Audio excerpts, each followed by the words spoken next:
let's just begin at the beginning. You know, a child born into the holy days of Christmas, and I was Christmas Eve, given the name Celestine, the blue star, you know, so you're carrying this energy with you all your life. But I'm just going to, you know, start with just the near-death experience at the age of 6. Mhm. So I'm this year doing 67 years, you know, times around the sun. Wow. So when you start at 6, you know, and even through my birth, my guardians were people who held the arcane magic. My lineage is Egyptian, Nubian, and Native American, along with some of the European, Russian, and Norwegian. But having this foundation given to you as a child that you are from the star nations. So the Egyptians are from Sirius. They landed in the mountain of the moon and the Blue Nile. And the work that they did, even after the floods, you know, pre-flood and after the floods, was always a part of my heritage. Native American is the medicine wheel and council rooms and speaking into the spirit of the star nation.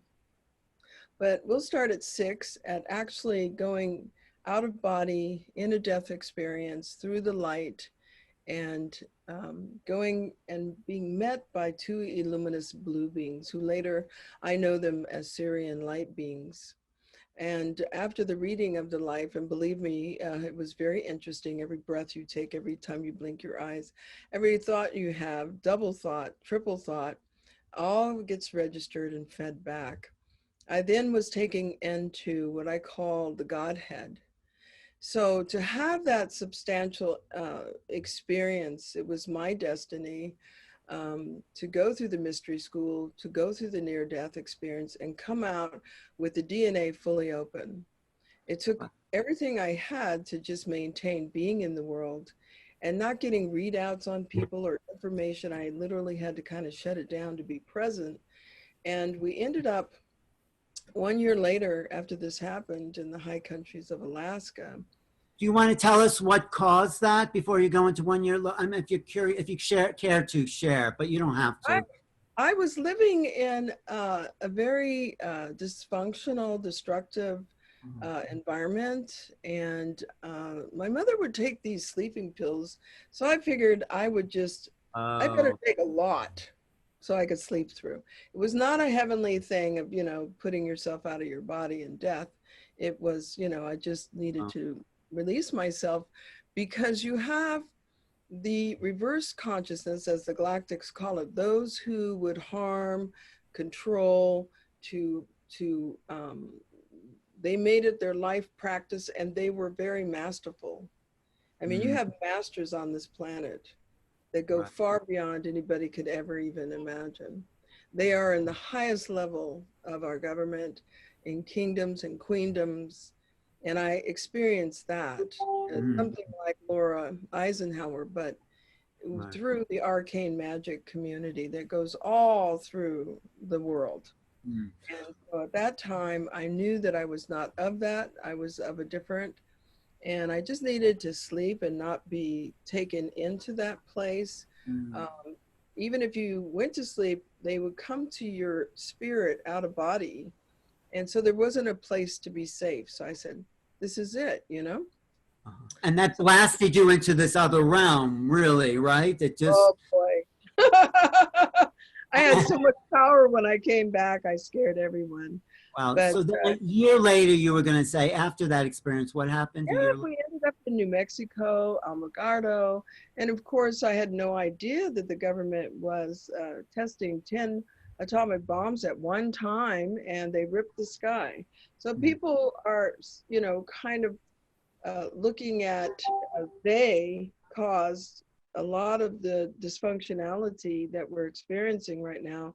But if you look back to that time in which I witnessed the sky torn in two, black on one side, beautiful sky on the other, snowing, you know, on one side. I could walk on one side of my lawn. The line was right there. We could stand with snow on one side and clear sky on the other.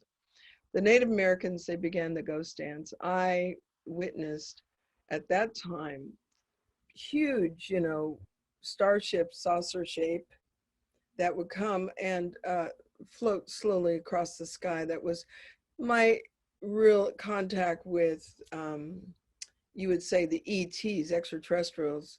I had already been in contact with spirits on the other realms, elementals. I was wide open. So um, often they would travel, cars would stop, then they would leave and the cars would start up again on these little freeways in the 1950s, late 50s, 60s. So our guardians decided to follow one, and they followed one for about an hour into the country, and it landed and we all ended up in there.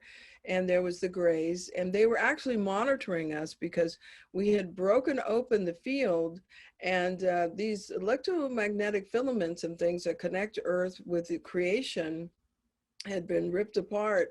And so the thrill of that went out into the cosmos, and we had literally invited, you know, trouble to our door. They were monitoring us because after the World War II, they brought back chemicals. We were filled with DDT because we were children of the chemical age. So our brains were being morphed at that time, and we had cocaines and opiates in our cough syrup. But so let's go forward and acknowledge, you know, so that just to be Americans called the Star Nation. But are you And saying your whole family got taken aboard the ship? I think you told at me the that. same time, yes, at the same Wow. time. That's Yes, amazing. my brother still, he drew the pictures of their eyes and the ET, and he drew Wow. that for many years. He was traumatized. I just kind of was observant because I wanted to know what was going on. I couldn't believe it was a beautiful ship. I mean, I was in it. Somehow it triggered, you know, I mean, I had already had experience on the other side, so it wasn't unusual to see something of not a human shape and form. I mean, so my travels have been, I left, you know, the family. I was groomed to be a priestess at that time in their order. And Mhm. at the age of 15, I stepped out and I went on my own search through Tibet, through Buddhism, India, you know, all the different traditions. And I got a doctorate in comparative religions. Okay, so but within me was all the esoteric knowledges, sciences. I became an optician, a mother and an optician, and you know, married. Had that little trip, but my husband happened to be special forces, Alan. So I ended up Wow. Europe with a man who was like 007, you know, he held high level security. So I would often cook dinner for, you know, OSI, overseas intelligence. And, you know, so the stories of nuclear weapons and high level security of Italy. Mhm. And then he came back, we came back from Italy, and he was given the task of Edwards Air Force Base. Right. Are So you going to tell that story of, if you want to, being led onto the base and seeing what he was dealing with?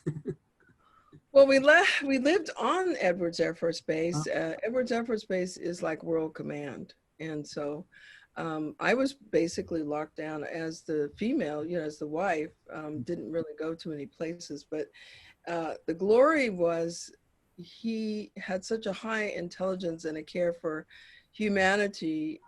He would often our house was completely bugged. I mean, there was no conversations you could have around him without them being, you know, copied, Right. recorded. And Right. so he took me out to the field one day, and he said, "Here's a camera. Put it in my hand and have me take a picture of the space shuttle." They had been doing test flights for the space shuttle, and so you'll be able to listen more at Linda Moulton Howe. Took us 2 years to do a formal investigation. She did the interview along with Ian Howe, and we presented in the highest degree the knowledge that our government is in contract and agreement with off-planet intelligence. Right. And That, your husband knew that and worked with that firsthand. So that this is yes. not secondhand knowledge. This is your This is, he would come home and be so upset, and I would say, what is it? And he couldn't really say. And at first it was just those reptilians. And I didn't know if that meant a lizard on the ground or what is he talking about? Did one of them get in his truck? But later I understood it was, I said, is it off planet? And he said, yes, reptilians. So as he, took me into the facility, the underground facility, and also there was mind experimentation. And I believe I was taken out at times and placed. I have memories of being in the chair. This base has a lot of depth to it, as well as being a place of protection. But I did go into the inner facility, and I did have a moment that will be with me forever, seeing a reptilian being. So that story again is with Linda Morton Howell. I'm letting her hold that story for me. It's a treasure. It's something that, Ernest Robert Hunt, he passed away, and we had talked about this. He could not bring it to you, humanity, but he actually wrote to the Pentagon and left the service because of this. He just he felt that we should all know about this. And so upon his death and afterwards, because we were actually threatened, my daughter and I, and I feel that all of these, politicians and senators and such, I feel that there is a level of threat to their lives to stay in line, and when they come to your house, some of the speakers even stepping out for me today, speakers, we take your chance, are they going to come and knock on your door? And I've had that, I have no fear because I am speaking truth, and it is not to shut it down, but rather to give the humanities the understanding that we are not alone, and that there is a relationship, not only personally for myself, but there are relationships with our world governments, more than one, and that the time has come to move forward with humanity. So my work and why I'm here is on behalf of the High Spiritual Council and the Galactic Star Federation. I have been in contact with them for, let's say, over around 40 years.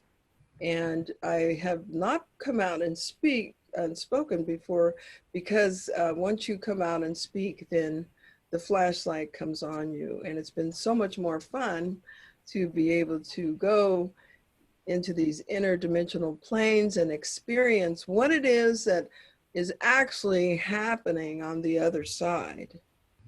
Right. So what it is glory in the light of the radiant one. Start with that. This was the mantra they gave me, and the radiant one is God, is the creator.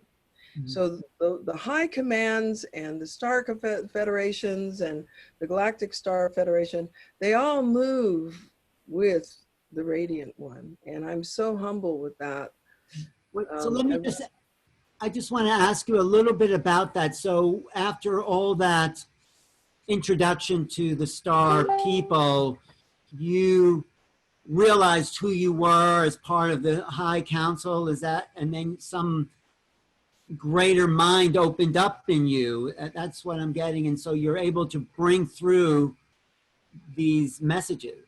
Is that what you're saying? Well, Ernest, he left, we got out, he never got out, but he did write to the Pentagon, and he stepped out formally with an honorable discharge. And we ended up in Northern California, where my parents were the guardians. What was interesting was I needed to separate, because the cloak and dagger deception, all of that smoke and mirror stuff never really left, but it wasn't for me. I moved into optical, into quantum healing. I was doing neurosensory development, you know, laser light technologies through the eyes with Dr. Downing. I started my practice, and then I decided I got the message to go to the high country, and so I moved up into the Lake County, and it was there that I really uh, became awakened to a higher intelligence that actually lived near where I lived. I mean, I was called to the mountain, and I was either going to go to Europe, and my friend said, "Here, you know, drive up through Napa, you'll get Italy." And what it turned out to be, somebody said that was the treasure chest of Lumeria, and lo and behold, it's the stronghold. It's one of the places of the High Spiritual Council and the Galactic Star Federation. Just as Shasta is the Star Confederation, you have the Galactic Star Federation. And so there's these different levels, but what I was seeing, it took a while. I mean, I was up there 15 years. I became a yogini meditating in the forest. And as I raised my frequency, they became closer.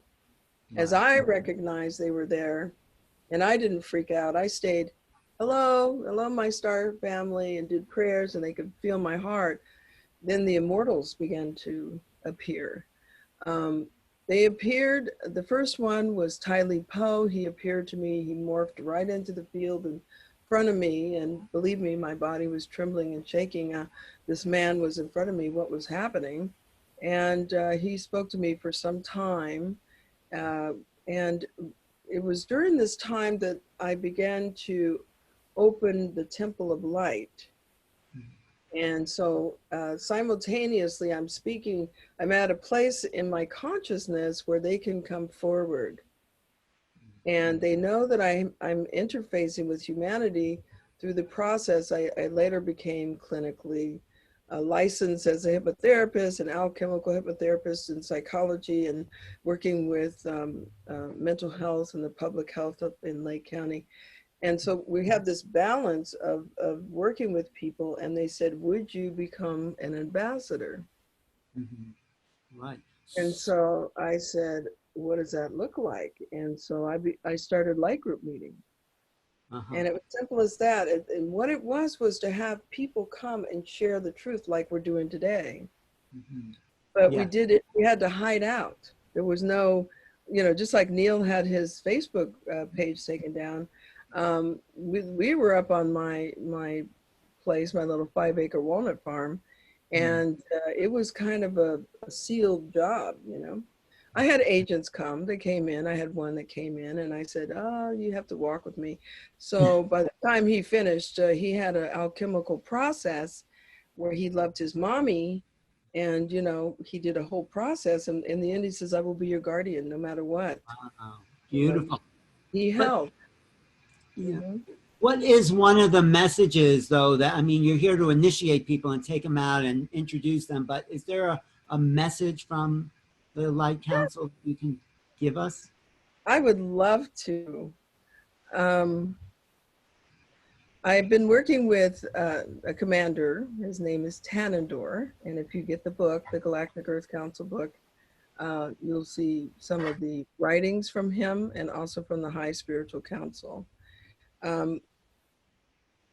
They want us to understand that we are going through, it's almost like the eye of the needle. I'll just kind of read over the latest. Okay? Yeah, please, that's exciting. This one has to do with the mirroring. It's called the mirroring. And it begins with, the era of deception is ending. And if you stand in front of a mirror and you look into the object of, you see yourself in the mirror, you're only looking at a reflection, but you are not the mirror. How do you see these objects? You have to turn, when you want to see yourself or be really with yourself, you have to turn away from the mirror. You have to look in the room. You have to use your senses and your eyes. You have to use your heart. And so he begins very gently. They're always very gently working. And So he says, you have to see with your eyes and hands, and to understand that you are not the reflection. You have to go with the knowing of the heart and the senses, touch, smell, seeing. Slowly, clarity will come. Looking at the television, you're looking into an object, you're looking into reflections. And humanity has become dependent upon the reflections that they see. They call us the people of the mirror. As we gaze into places, then our outer lives become hidden to us. We no longer see our outer lives until we step away and we move back into the heart. When you are away from the mirror, then your true being comes forth. The brain synapses and the heart registers the difference. 1111, at 1111 time and space on 2020 will become a pivotal point for humanity. And he kind of gives a warning that it is a good day to leave all communication devices and television services, anything that is of reflective nature or machinery, and to stand away from it and stand in the oneness of yourself. Wait, do they mean November 11th, 2020 is the day that they're talking? It's the day at 1111. At 1111, no matter where you are, put down the reflection and just be with yourself. So you see the backdrop, 1111. So he calls it the mirroring. So you have a choice, right? Okay. So he says, allow the sun to shine upon the self, and awakening the purest state of the self. So he says, well, this is not to say that you don't have to, right? He doesn't want to say you must do this. You know, if you have to have directional or communications, yes, but, you know, it's a moment. It's a pause so that the heart of the self can be felt and seen. And they call it, I'm sorry? Go ahead. No, go ahead. I'll ask you something after. They call it what? They call it the shifting from reflection to the holy self. And this is a choice. Shifting from the reflection to the holy choice. And this is only one level. I mean, he goes on. I just want to say, so Celestine, what I get is if we can do that, step away from these artificial reflections, there feels like there'll be an energy that will be coming in to the earth. You got it. We can absorb, right? Yes. You got it. You got it. So, woo, bingo. So I believe they've set it up so that there's going to be a grand initiation on that moment. But he takes us further into ourselves, okay? So once you come out and you're in yourself, you're in your embodiment, you're in the first level of you haven't hit the center core. You're just centered in this moment. Mm-hmm. And so then you go beyond this and you're in a state beyond. There is a part of you that is moving these arms and legs, right? So I don't have that to share in completeness because time did not permit. But let me see if I can finish this up well. Finding the central place of your being is finding the central place of your whole life. Your central place, the core, is around which your life rotates. And once they set us up to connect with the central core, it's going to elevate us even further. You remember, they didn't appear to me until I was at a certain frequency. Now, we've lost the third dimension. We know this with the scalar wave technology. We know there's holes in the magnetic field. We know we're getting the gamma.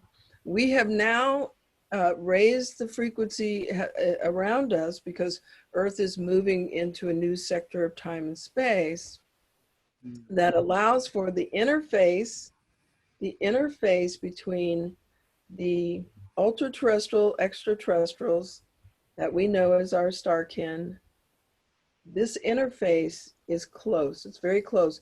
More sightings. They no longer have to cloak anymore. Wow. They no longer have to cloak themselves. You're absolutely right. Worldwide sightings are up over 200%. That's what I mean.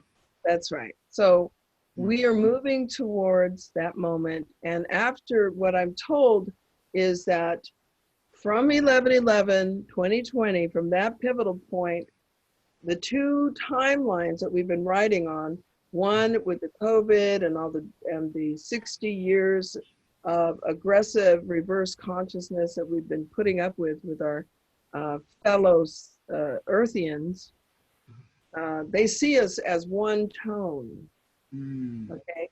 And then the other half is going towards ascension. I say, you know, the one timeline is driving over the cliff, you know, so you know, this is the end of the world, you know, nothing can happen, we're all gonna die. And then the other one is, you know, here we are in ascension. And so what they said is the tally has been taken. So from the beginning of the year till now, everyone has been put to themselves. They must make a decision. Are they in it for the involvement of the mind and the species? Are they at one with the species? Or do they feel that there's more time needed to live in the reversed scenario? Well, we have a question on the chat that says, should we just be patient if our mission is not yet clear? But I think you're saying, if you're here and listening, if you're here, you are a part of the change. And just if you are awakening, just your emanation, because you're more than likely a very beautiful and pure of heart. And just that emanation is enough. You know, it's important. It's so important, because if you feel around you, more than likely you've got a lot of people walking in fear. One of the pieces I can give you is I work with people to discover why they came to Earth. It's called a Galactic Origins, and it is very profound, because you have a detailed understanding of where did you come from? What did you look like? What were you with a grouping? Did you come by yourself? Were you a leader? Were you a researcher? Are you coming for resources? Did you come in a Stargate? You know, how did you get here? And so by opening up the field for that, you understand your contracts and agreements, and then we take you back from whence you came.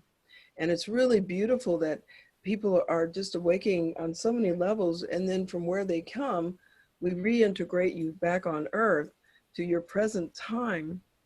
And it's just phenomenal that people have that awakening. If you don't know what your purpose is, you can get this process. It's called the Galactic Origin Session, and that will, without a doubt, I'm working with people from airlines, I'm working with people that are just newbies waking up, and it's very detailed, so it gives you a lot. It's an encoded transmission. So back. Oh, go ahead. No, keep going. Go ahead. You have two timelines, and the tally has been made. What does that mean? What does that mean? That means every heart has been counted in our species. So the movement of going into galactic consciousness is to recognize we are a species among others. We represent Earth. We are in the signature form of Earth, and we resonate a tone in the whole of the Milky Way, the Shasta, they call it Shasta. So our hearts have been tallied, and the fall equinox was the end of the tally. So now we know, the creation knows how many of how many is moving, what's moving towards. And Tanador said we could go into one more phase of violence. This is how important we are today. And these people here, you, Alan, you know, Michelle, Neil, all of us are holding the space for the next birthing. And we may move through one more phase of violence, or we can transcend. Now, imagine the surrendering, the opening the way to tenderly allow our cousins, our relations to come forward. They are holding tachyon energy information on how to use tachyon energy for communication. We do not need microwave that destroys the plants, the animals, the bees, everything, the weaponry, the violence, the cancer, the pharmaceuticals. They've had their time, they've made enough money, they've got it stashed away, whatever. This is our time to open to the field. I've been across the field. I'm coming back to tell you, right, Alan? You know, it's like they can move us into anti-gravity in a second. We have fleets. We have means of desalination and pure water. So this is the thing. So I'm to place on your plate little candy treats that there is a way of being that is our AI is out of control. Just what happened today with Neil, that may have been a trigger by one of the Robotian analytical parts of their system that did an automatic shutdown, because their automation of their systems, I've been told, are out of control. They are not in control of the system. Well, and that is now we're shifting. Well, you're saying that if we could just make it through this birth canal that we're going through, and we welcome the galactics that are waiting for us, yes, we could really move into a paradise with great technology to support an abundant planet. Absolutely. It's their planet too. They've been doing this inadvertently through the minds of Tesla, through the mind, you know, Tesla had the visions and then he would work out the plans. The same with Einstein. You know, they have been, when I was in Middletown, and I connected with the Star Cross community, which was a government person who had connection with Ashtar Command, and he started the Star Cross community. So they came into my light group meeting, and they spoke often. One of the gentlemen, these were very straight people, very, you know, Elmer Fudd, and the gentleman was trained how to make a turbine because the geysers up there are tapping into the mana, you know, earthquakes and all this. So literally, the Anne and her husband was in charge of the building of the geysers up there, and a star being would appear in light and speak with him every night almost. You see, I think that the same thing happened in New Mexico. I feel that they were totally in contact in New Mexico because of the atomic bomb blessing. And my brother, who worked at you know, weaponry control, he wrote one of the programs that allowed all the military to understand where all the weapons were in the whole world. Wow. And what he said was there was a time when an atomic, they would just come over and hover and they would shut everything down. They would just shut up anything electrical. Guns wouldn't work, cars wouldn't move, and they do this for a day or two. Right, especially the nuclear warheads. We have about 3 minutes, and Tatiana asks, is there anything we can do to help make a shift? Envision, use your inner mind to see the timeline. See us already past, see new world leaders who can handle the awakened consciousness, who can be representatives of the interfacing between the higher intelligence and our species. See it happening in a very high and loving way. See your life. recognize, stay in your lane and envision good and miraculous things for yourself and your family. The universe is listening, and it rearranges itself to accommodate your reality.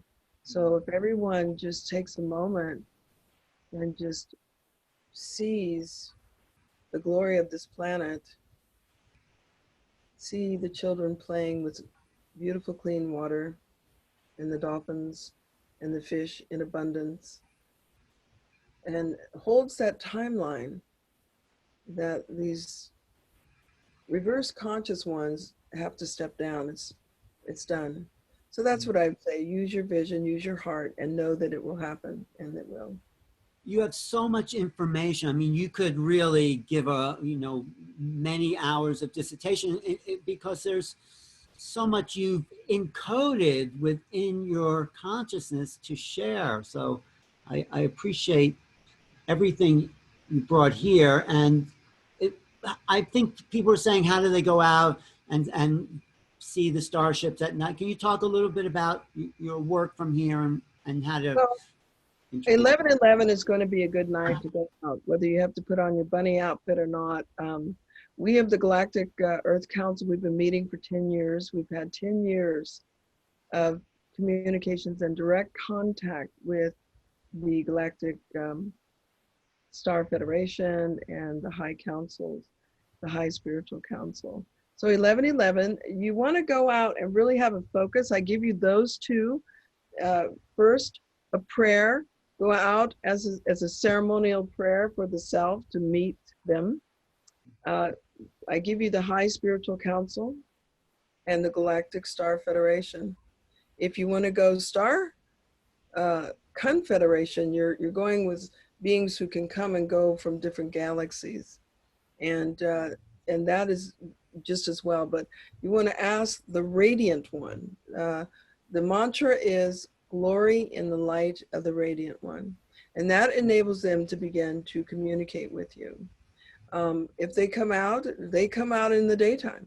They come out, they'll begin to work with your synapses. Just because you go out there doesn't mean you'll see them, because sometimes the brain synapses has to be rewired. They can do things like place 100 dragonflies around you, or make a sunset so beautiful you are in awe. It will stop traffic, you know? And Wow. so those are because there's not a difference between nature and the illumination of these beings. There's no difference, okay? So they are nature beings, we are nature beings. So they never lost that innocence like we have. So I would say go out, be in nature, and then wait. As the dusk falls, maybe you see something that looks like a plane, but watch carefully. Maybe the wings will go off. I would say maybe it will go into 2 planes, 4 planes, and come back together. They will show you holograms. Wow. Wait for your synapses. If you see them and you say, glory in the light of the Radiant One, they'll begin signaling you. I also want to say, right, you're giving a workshop for Portal to Ascension on ultra-terrestrials humanity coming up. So look out for Portal to Ascension. Is there any final words for this session? Because I know there's so much more. There's so much more. You can look us up at galacticearthcouncil.com. Trust in yourself and just know that you are loved beyond love. And the glory of what is coming is so good.